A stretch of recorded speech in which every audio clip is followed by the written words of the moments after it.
By the age of only 30, Alexander the Great had conquered the entirety of the known world.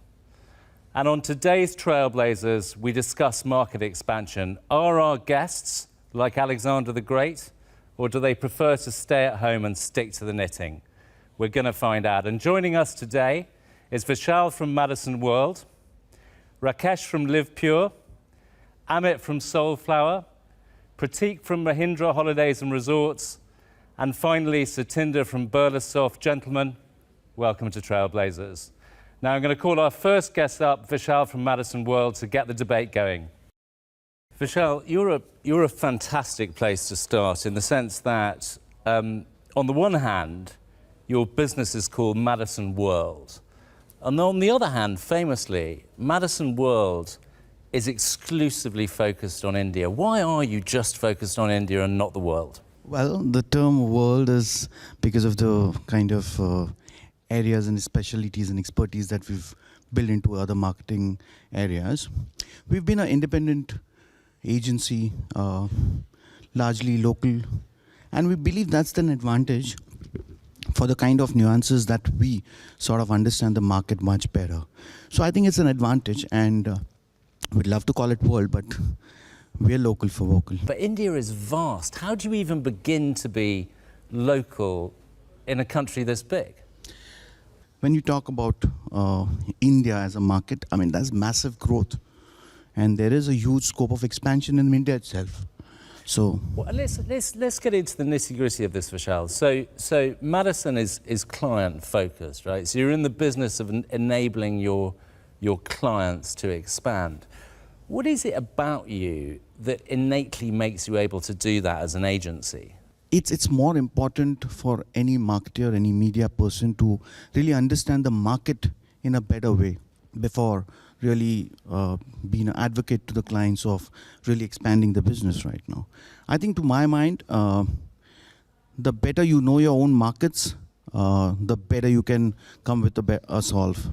Take us back to when Madison started, because like all brands that expand, it starts in a single place, right, geographically. Why didn't you just stick to that? Why have you gone broader? Is it a client thing? Clients are asking you? How do you define the market as such, because it's so big? Look, I think we're a 35-year-old agency, still standing strong, tall. And the firm belief is that there's a lot more you can do in India. That market itself is so huge, and there's tremendous potential. You don't really need to go out of the boundaries of India to create the fame or money, right?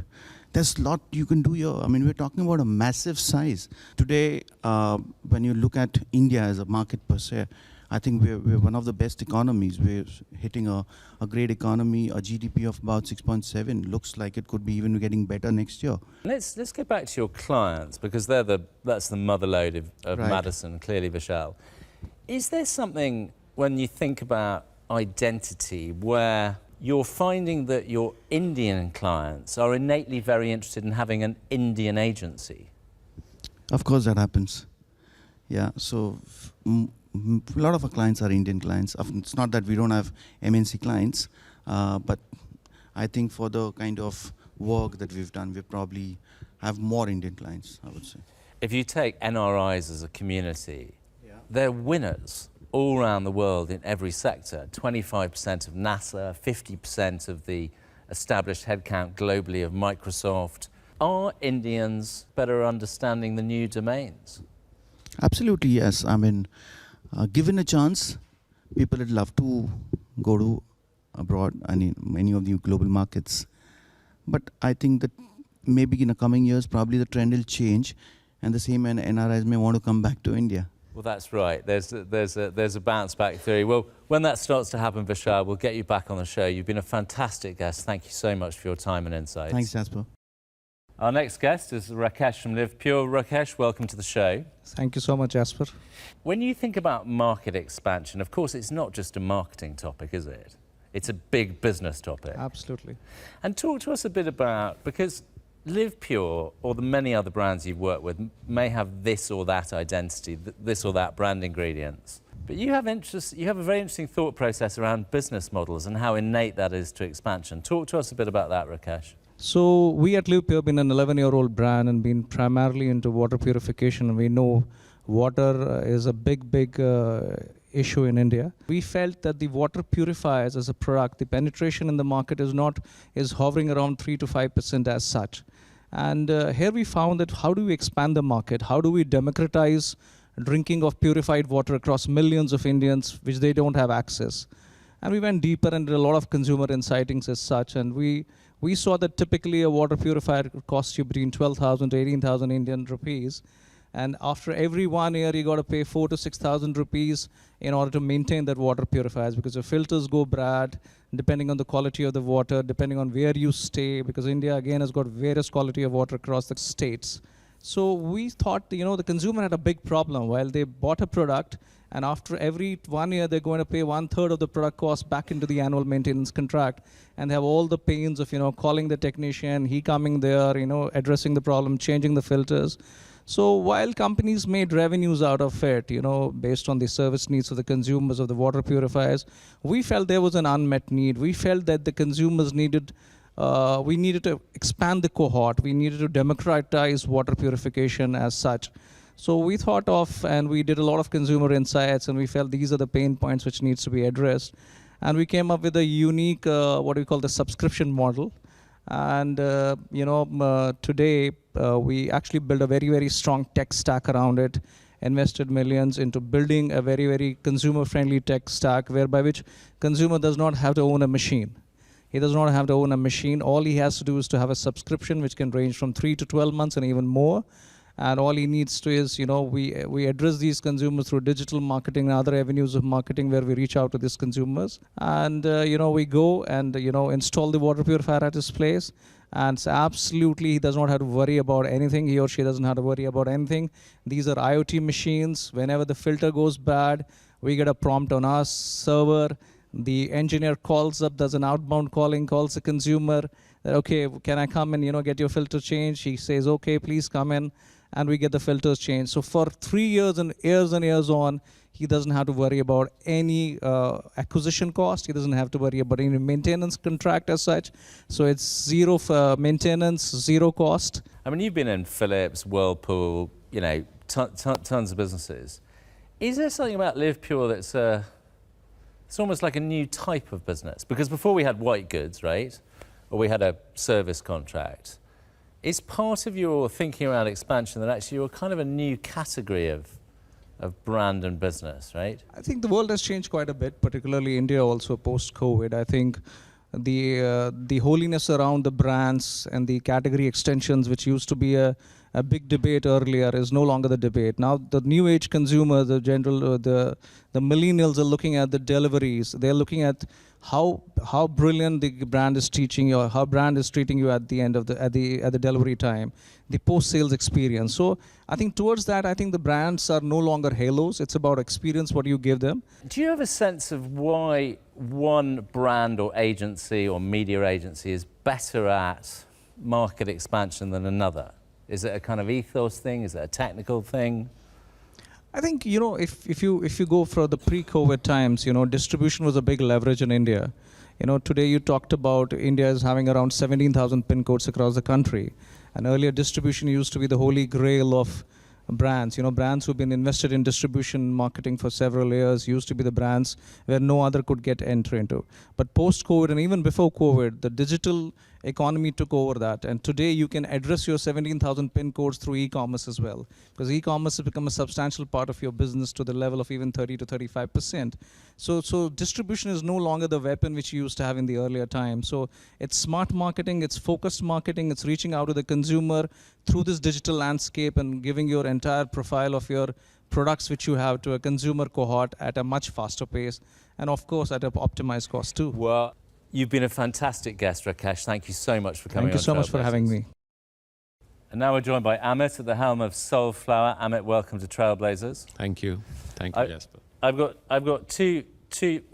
I want to shower you with praise. The first element of praise is you definitely win the sartorial award on Trailblazers for the coolest shoes. Thank you. Award number one. The second award is an award for monogamy, right? So we've had many fellows here that have been across multiple brands.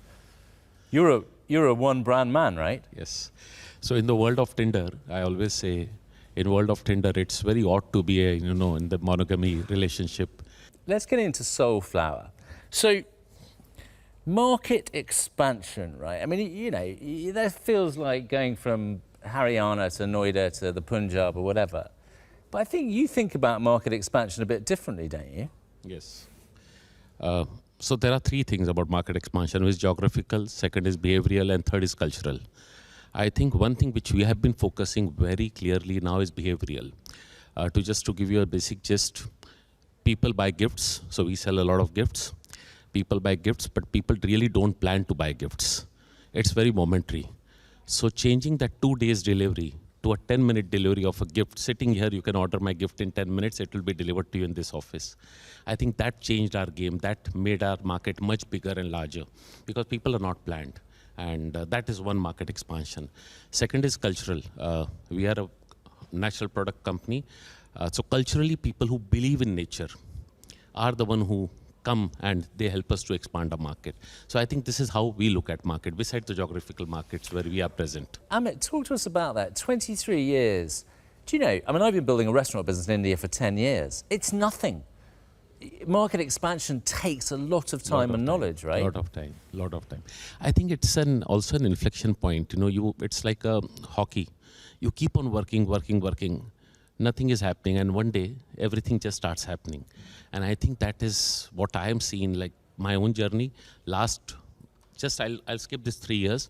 Prior to 20 years, a lot of work, a lot of retail work, a lot of distribution, a lot of things. And today I feel like, okay, we are there everywhere.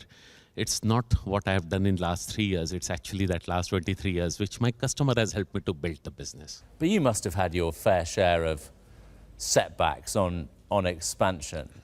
I think we expanded in US, and I think we thought US is a very large market, can do really fantastic well. But when we got into the market, I think the market is so different than any other market in the world. I think somewhere we realized that we are not meant for US, though we do well there, or even UK, from where your brand comes from. We realized we are not meant for these markets. We are very meant for markets which are India, Middle East, Japan, so where there is a cultural fit. So if culture is common somewhere, some element of culture, it helps you to expand the market. Where do you want to expand to now? Are you happy where you are? Do you see other frontiers? I think Middle East is one of the markets which is very, very strong. Huge reception for the Indian products and huge receptiveness for the natural products. I think that is where the real market will be post-India. Amit, thank you for coming on Trailblazers. Thank you. You've been a great guest. And now we're joined by Pratik from Mahindra Holidays and Resorts. How do you think about how Mahindra enables others to expand markets? About Mahindra Holidays. Mahindra Holidays was set up about 27 years back based on two basic human insights, which are true to Indian society, maybe as much to the world. One, a deep sense of family belonging and bonding, much like what you see in your dharma films. And second, a sense of wanderlust, experiential, innate desire and hunger that human beings have to explore the unknown. That was the fundamental principle basis which the founders set up this business. Our brand is all about creating magical memories and moments. It's not about that one holiday. It's about taking those 7 days and nights of holiday and the multiple hundreds of touch points that a family receives or gets when they go through that holiday. And every member of the household has their own experiential journey on the holiday. And Mahindra Holidays has been a pioneer. It literally pioneered the subscription economy. 27 years back, we were asking prospects to upfront pay for 7 nights of holidays per year for a 25-year holiday membership. The brand is all about discovering India. We cover India, you discover India. Your model is of India, by India, for India, right? And it comes out of one of the better-known business groups. Could you transplant your model as is and become a tour operator in America for American customers? For us to be able to create a global business, yes, there definitely is an opportunity. But we believe fundamentally the opportunity and the low-hanging fruit and the market potential in India is much more. Our right to win here, because of the whole Mahindra Group story, is far better here, given the underserved penetration in the market here. So at this point of time, we'll focus here. That being said, Mahindra Holidays is also in Europe. We have a subsidiary called HCR, Holiday Club Resorts, which is there in Finland as well as Sweden. And how particularly have you engaged with customers who may never have travelled? As we understood the market, as the market evolved, we saw that there was an opportunity for seniors. I won't say senior citizens, but people who are about to start the second innings of their career. I'm worried I'm senior. Yeah, How do you so define it? people above 50. Oh. Okay, so we created a product for them, a 10-year product, a points-based. We understood that just about pre-COVID, we understood that the Gen Z and the millennials were coming into the category, disposable income was growing. We created a 3-year product called Go Zest, which allowed them to experience what Mahindra Holidays had to offer. They were obviously young couples, they wanted different kind of experience in the holidays. So we started catering to them as well. And we then upgrade them into a longer tenure membership. So we've expanded our product portfolio, we've expanded our reach in the number of resorts, and we've expanded the channels through which we acquire these consumers. Digital is now playing a large role in acquisition of customers. That's how we look at market expansion. What's your advice to countries that want to attract Indian travellers? I think one of the things that countries could do is familiarize themselves with some of the Indian cultural nuances. While Indians are experimented in nature, there are certain cohorts in that, it's not one homogeneous mass, who still want to stay connected, for example, with food, for example.